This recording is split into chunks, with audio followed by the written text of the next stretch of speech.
জোর কদমে চলছে 21শে জুলাইয়ের প্রস্তুতি পর্ব। আগামীকাল শহীদ স্মরণের দিন। এই দিনটিকে কেন্দ্র করে কলকাতায় আসা তৃণমূল কর্মী সমর্থকদের রাত্রিবাসের জন্য ক্ষুদিরাম অনুশীলন কেন্দ্র, গীতাঞ্জলি স্টেডিয়াম, নেতাজি ইন্ডোরে থাকার ব্যবস্থা করা হয়েছে। ঠিক সেরকমই শনিবার চরম ব্যস্ততা ক্ষুদিরাম অনুশীলন কেন্দ্রে। বিভিন্ন জায়গা থেকে আসা জোড়াফুল কর্মীদের থাকার এবং খাওয়ার ব্যবস্থা করা হয় এই চত্বরে। দূর থেকে আসা তৃণমূল কর্মী সমর্থকদের জন্য ভাত, ডাল, ডিমের ব্যবস্থা করা হয়। এর পাশাপাশি স্বাস্থ্য কেন্দ্রেরও ব্যবস্থা করা হয় ক্ষুদিরাম অনুশীলন কেন্দ্রে।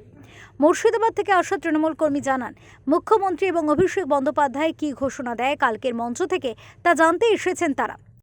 আমরা মুর্শিদাবাদ থেকে কলকাতা অবশ্যই একটা বড় আশা নিয়ে এসেছি যে আমাদের নেতা অভিষেক ব্যানার্জি এবং আমাদের নেত্রী মমতা ব্যানার্জি কী ডাক নির্দেশনা দেয় আমরা অপেক্ষায় আসছি, এবং কালকে তিনি অবশ্যই এই বাংলার মানুষের জন্য ভালো কিছু ঘোষণা করবে এবং বাংলার মানুষ যাতে সঠিকভাবে পথ চলাফেরা করতে পারে তার জন্য সঠিক কিছু দিক নির্দেশনা করবে, এই অপেক্ষায় আমরা এসেছি। ব্যুরো রিপোর্ট, ওঙ্কার বাংলা।